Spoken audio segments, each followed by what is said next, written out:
I'm Robyn, an interior designer from Boston specializing in private residences.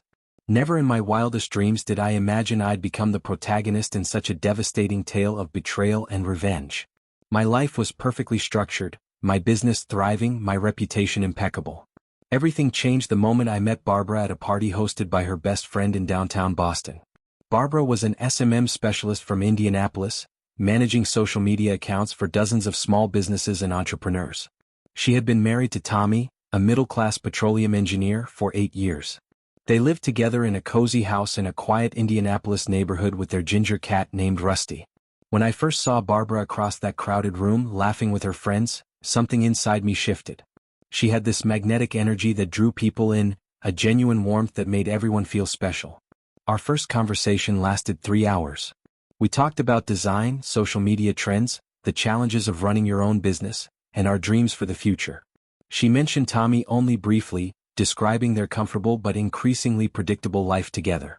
There were no alarm bells, no red flags, just two people connecting on a deep intellectual level.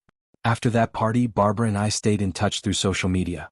Our conversations were innocent at first, sharing articles, discussing work challenges, offering professional advice. She would comment on my interior design posts, and I'd give feedback on her social media strategies. This went on for about 2 months before everything escalated. Barbara started visiting Boston more frequently, claiming she needed to meet with potential clients and expand her business network. The first time we met for coffee during one of her work trips, I felt that same electric connection from the party. We talked for hours in a small cafe near my design studio, losing track of time completely. Our hands touched accidentally when reaching for the sugar, and neither of us pulled away. The second time she visited Boston, we had dinner at an upscale restaurant in the Back Bay area. The conversation flowed effortlessly, moving from professional topics to more personal territory. She confided that her marriage to Tommy had become routine, lacking the passion and excitement she craved. He was a good man, she insisted, but their relationship had settled into a comfortable monotony that left her feeling unfulfilled. I should have walked away then. I should have recognized the danger signs and protected both of us from what was coming. Instead, I found myself completely captivated by her. When she leaned across the table and kissed me that night, I didn't resist. I kissed her back with an intensity that surprised us both. Our affair began in earnest after that evening. Barbara started booking trips to Boston almost weekly, always with plausible business excuses. We would meet at my design studio after hours, the space filled with fabric samples and paint swatches becoming our private sanctuary. Sometimes we'd rent hotel rooms in different parts of the city, trying to avoid being seen together in the same places too often. I fell deeply, irrevocably in love with Barbara. She became the first thing I thought about when I woke up and the last person on my mind before sleep. Our conversations ranged from profound discussions about life and meaning to playful banter that made us both laugh until our sides hurt. The physical chemistry between us was undeniable, but it was the emotional connection that truly bound us together. Barbara confessed that she still loved Tommy in her own way. He had been her partner for nearly a decade after all. But what we shared was different, more intense, more alive.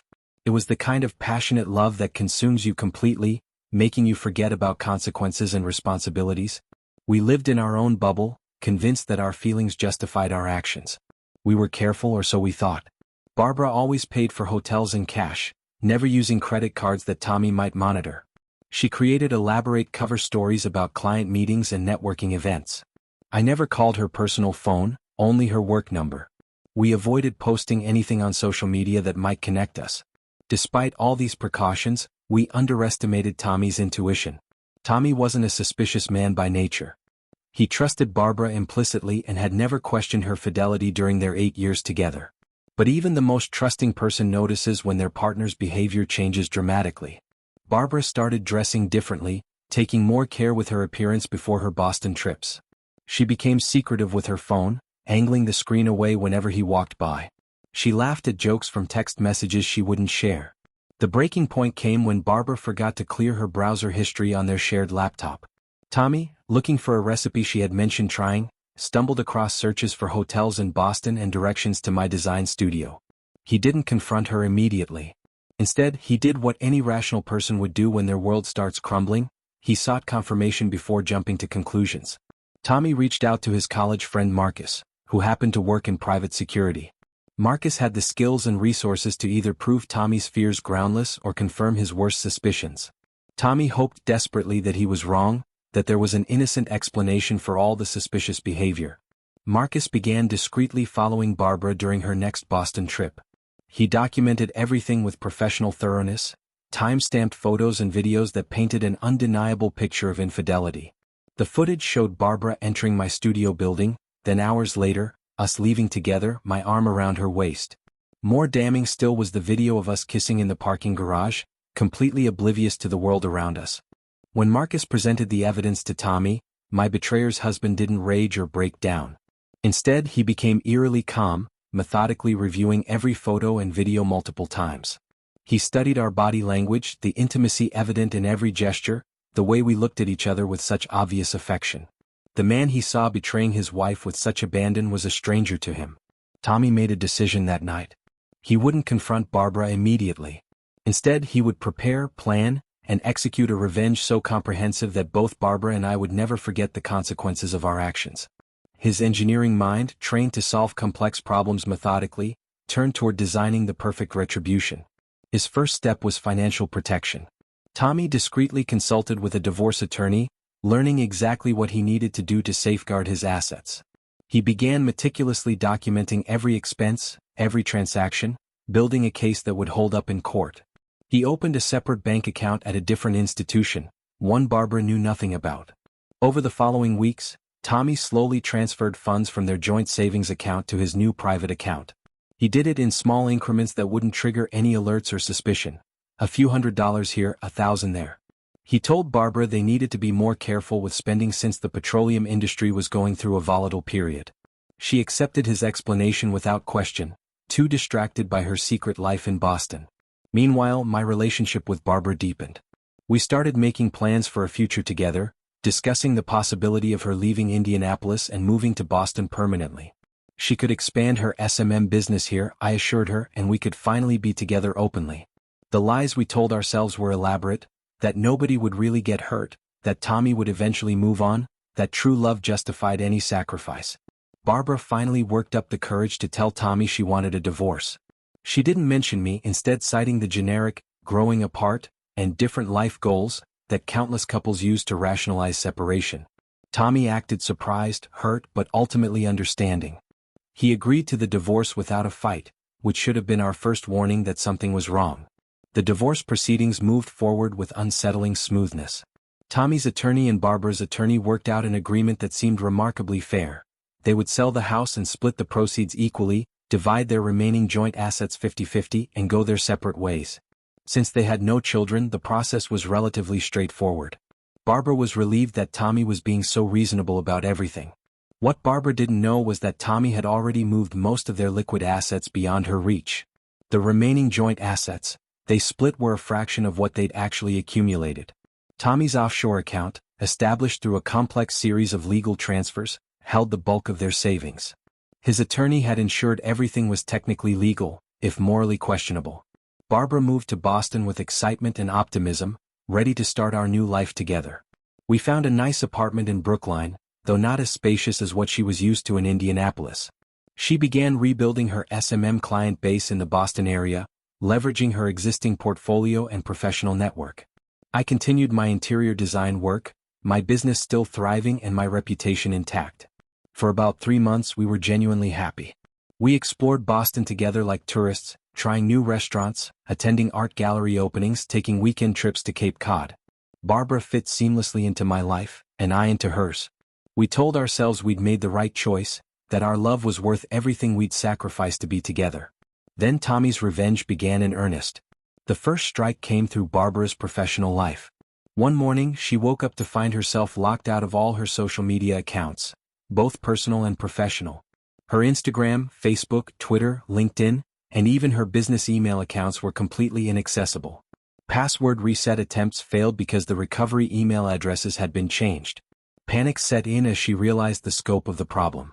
Her entire business was conducted through these platforms.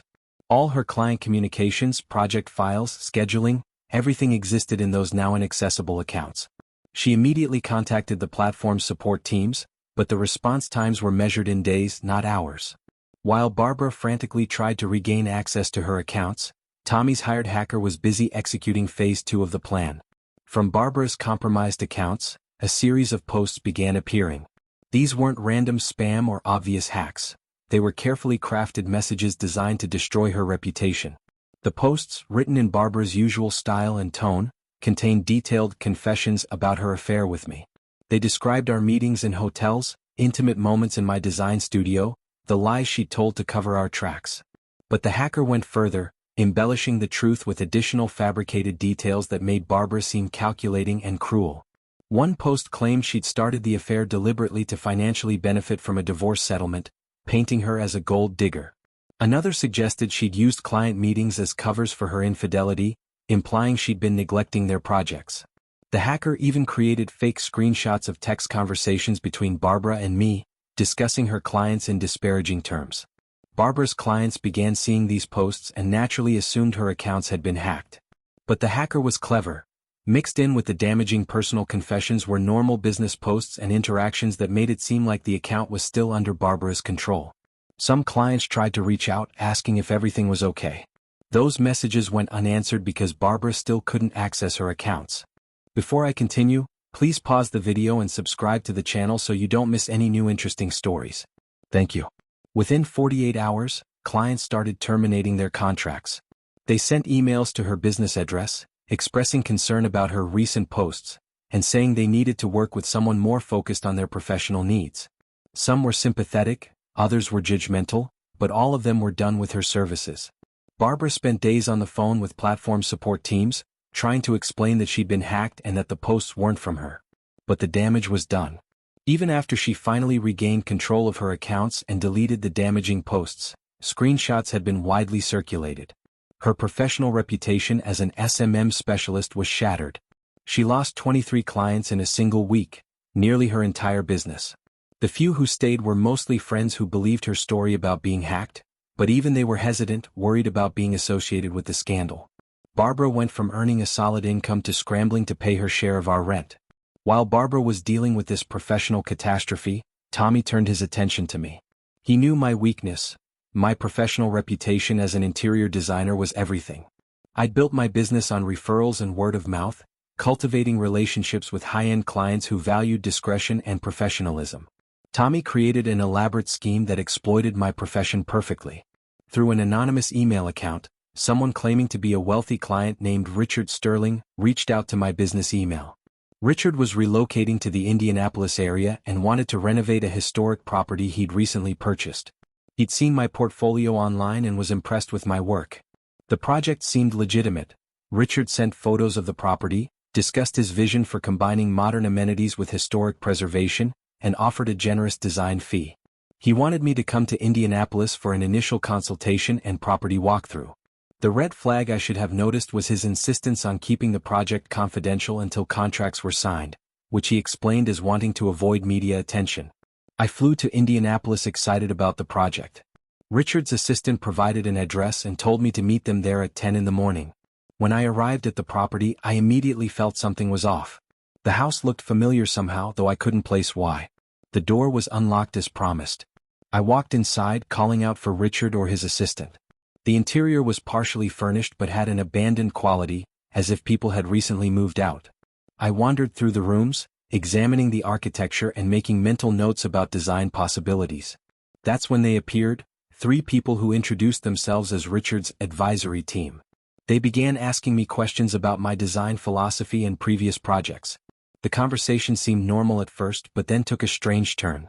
One of them casually mentioned, "So, you're the Boston designer who had an affair with a married woman?" I froze. Before I could respond, another person added, "Tommy told us all about you and Barbara. Quite the love story, breaking up an 8-year marriage." The third person laughed and said, "I wonder if your clients know they're hiring someone with such flexible ethics." I realized with growing horror that this was a setup. These weren't Richard Sterling's team, they were actors Tommy had hired. And they were recording everything on hidden cameras strategically placed throughout the house. The property wasn't some client's renovation project. It was Tommy's old house, the one he and Barbara had shared. I tried to leave, but they followed me from room to room, loudly discussing my affair with Barbara in graphic detail, speculating about whether I made a habit of pursuing married women, questioning whether my apparent success was built on sleeping with clients. It was psychological warfare designed to rattle me completely. When I finally made it outside to my rental car, I was shaking with anger and humiliation. I drove straight to the airport and caught the earliest flight back to Boston.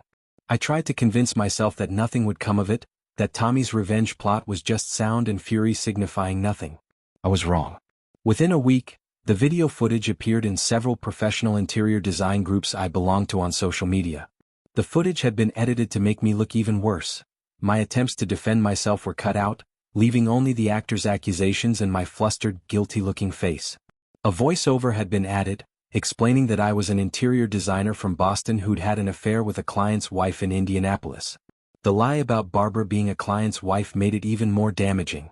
The interior design community takes ethical boundaries very seriously, and sleeping with a client or client's spouse is considered a massive breach of professional conduct. Colleagues I'd known for years started distancing themselves. A few sent sympathetic messages asking if the video was real or some kind of deep fake, but most simply blocked me or removed me from professional groups. My clients started inquiring about the video. I tried explaining that Barbara hadn't been a client, that the whole thing was a revenge scheme by her ex-husband, but my explanations sounded defensive and suspicious. 3 long-term clients terminated their contracts, citing concerns about professional boundaries. New client inquiries dried up completely. But Tommy wasn't done with me yet. A large package arrived at my design studio about 2 weeks after the Indianapolis incident. The return address was from a specialty paint supplier I'd ordered from before, so I opened it without suspicion. Inside was an assortment of paint samples and materials that looked like promotional products from various manufacturers. Excited about new products to recommend to clients, I started examining the samples. There were color swatches, small containers of different finishes, fabric samples, and what appeared to be new eco-friendly paint formulations. I spent the afternoon testing them, applying samples to boards, mixing colors, genuinely impressed with the quality. By evening, I noticed my hands starting to itch. By the next morning, the itching had spread up my arms and my eyes were watering constantly. I developed a terrible rash that made my skin look inflamed and scaly. I started sneezing uncontrollably, so violently that I gave myself a headache. My doctor diagnosed me with contact dermatitis and a severe allergic reaction, prescribing antihistamines and steroid cream. I didn't immediately connect my symptoms to the paint samples. It was only when the doctor asked about any new chemical exposures that I remembered the package. When I brought some of the samples to an industrial hygienist for testing, I discovered they'd been contaminated with irritants. Nothing life-threatening but enough to cause significant allergic reactions in anyone who handled them. Tommy had sent me booby-trapped materials designed to make me look unprofessional in front of clients. And it worked. I had 2 client meetings scheduled during the worst of my symptoms. Despite taking antihistamines, I couldn't stop sneezing and my skin looked terrible. One client asked if I was contagious and left after 15 minutes. The other politely suggested we reschedule, then sent an email a few days later saying they'd decided to go with a different designer. The revenge against Barbara continued in parallel to my professional destruction. She'd been making small steps toward rebuilding her SMM business, picking up a few new clients who hadn't heard about the hacked accounts incident. She was trying to remain optimistic, telling me that we'd overcome this setback together. Then her car was destroyed. Barbara had received a small sedan in the divorce settlement since Tommy kept his truck. She needed it for client meetings and errands around Boston. One afternoon, while the car was parked in our apartment building's lot, disaster struck. A construction company's flatbed truck was delivering materials to a renovation project in the building next door.